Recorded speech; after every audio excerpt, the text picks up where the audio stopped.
Hello everyone, welcome to my channel SST with Amita. पिछले video में हमने पढ़ा था रिसोर्सेज के बारे में और उनकी टाइप्स के बारे में। आज की इस वीडियो में हम डिस्कस करेंगे indiscriminate use of resources, global ecological crisis, sustainable development और एजेंडा 21 के बारे में। So let's start with our first topic, indiscriminate use of resources. Indiscriminate use of resources, we have taken nature for granted, और इस तरह हम nature के साथ इनजस्टिस कर रहे हैं। Resources are being used indiscriminately, जिसकी वजह से बहुत सारी प्रॉब्लम्स क्रिएट होती हैं। फर्स्ट इज ग्रीड, मीन्स लालच। To satisfy the greed of some people, resources being depleted rapidly. अब जब डिस्क्रिमिनेटली यूज हो रहा है तो एक और प्रॉब्लम सामने आती है, और वो है society has been divided into haves and have nots. मीन्स जब रिसोर्सेज का इनडिस्क्रिमिनेटली बिना सोचे समझे यूज़ होता है तो जिनके पास पावर है, पैसा है या फिर पोटेंशियल है, मीन्स वो आते हैं हैव्स में। वो रिसोर्सेज को अपने अकॉर्डिंग यूज़ करते हैं, और जिनके पास पावर, मनी या पोटेंशियल नहीं है, मीन हैव नॉट, वो रिसोर्सेज को उस लेवल पर यूज़ नहीं कर पाते। तो इस तरह सोसाइटी रिच और पुअर में डिवाइड हो जाती है due to indiscriminate use of resources. इन प्रॉब्लम्स की वजह से एक नया इशू सामने आता है, and that is global ecological crisis. Now what is global ecological crisis? Suppose global warming increase हो रही है और इसका रिस्पॉन्सिबल हम ठहराते हैं यूएसए को। ये मैं आपको सिर्फ एक एग्जाम्पल के तौर पे दे रही हूँ। अब यूएसए में इतना ज़्यादा रैपिड इंडस्ट्रियलाइजेशन हो रहा है कि जिसकी वजह से सारी चीज़ें इन्वायरमेंट में बिगड़ती जा रही हैं और ग्रीन हाउस गैसेज इंक्रीज हो गई हैं। उसकी वजह से ग्लोबल वार्मिंग हो रही है। लेकिन अब सफ़र कौन कर रहा है? क्या यूएसए अकेला सफ़र कर रहा है? नहीं, उसकी वजह से सारी दुनिया सफ़र कर रही है। कायदे से अगर देखा जाए, जिसने गलती करी उसे पनिशमेंट मिलनी चाहिए, लेकिन ऐसा तो नहीं है। यूएसए के साथ साथ पूरी दुनिया सफ़र कर रही है due to increase in global warming. अगर ग्लोबल वार्मिंग इंक्रीज होती है तो उससे टेम्परेचर इंक्रीज होता है। अगर टेम्परेचर इंक्रीज होगा तो जो माउंटेन्स पर ग्लेशियर्स हैं या आइसबर्ग्स हैं वो मेल्ट होने शुरू हो जाएंगे। अगर वो मेल्ट होंगे तो ओशंस में जो पानी है उसका लेवल इंक्रीज हो जाएगा।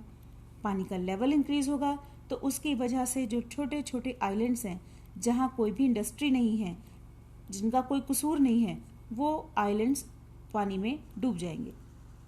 सो I think it will be clear to all of you कि जब भी इनडिस्क्रिमिनेटली रिसोर्स का यूज़ होता है तो ग्लोबल इकोलॉजिकल क्राइसिस होता है। So all problems are clear. अब अगर प्रॉब्लम है तो उसका सॉल्यूशन क्या होगा?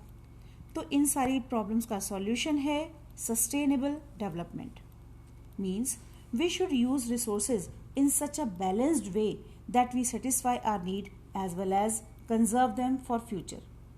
मतलब हमें जितने भी रिसोर्सेज हैं उन्हें इस तरीके से प्रॉपर बैलेंस में यूज़ करना चाहिए कि हम अपनी ज़रूरतों को भी पूरा कर सकें और अपने फ्यूचर जनरेशन्स के लिए भी उनको सेव कर सकें। For example water, we all know कि जिस स्पीड से हम वाटर को वेस्ट कर रहे हैं, एक दिन फ्रेश वाटर ख़त्म हो जाएगा। इस तरह हमारी फ्यूचर जनरेशन के लिए या तो पानी की शॉर्टेज हो जाएगी या हो सकता है कि पानी ख़त्म ही हो जाए।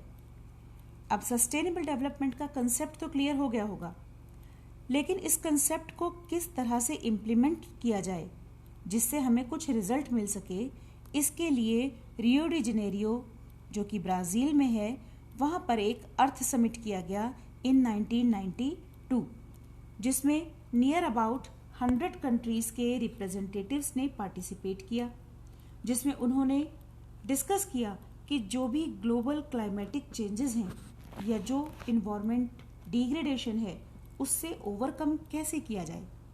ये बहुत ही इम्पॉर्टेंट स्टेप रहा जहाँ से सस्टेनेबल डेवलपमेंट का इशू उठा है। इस समिट का एक जो आउटकम निकल कर आया वो था agenda 21।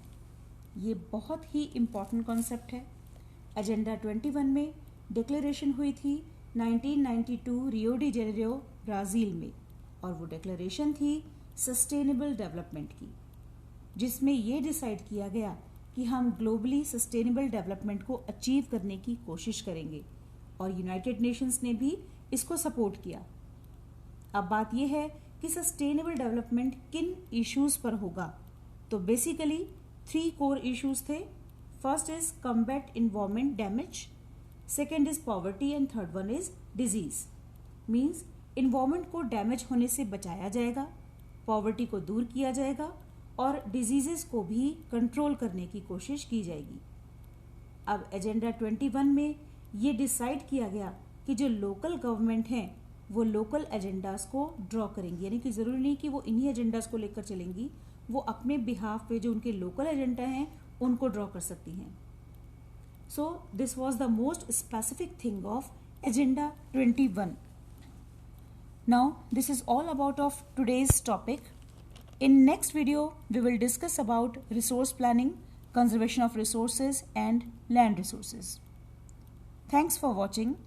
If you like my video then please like, share and subscribe my channel. Thank you.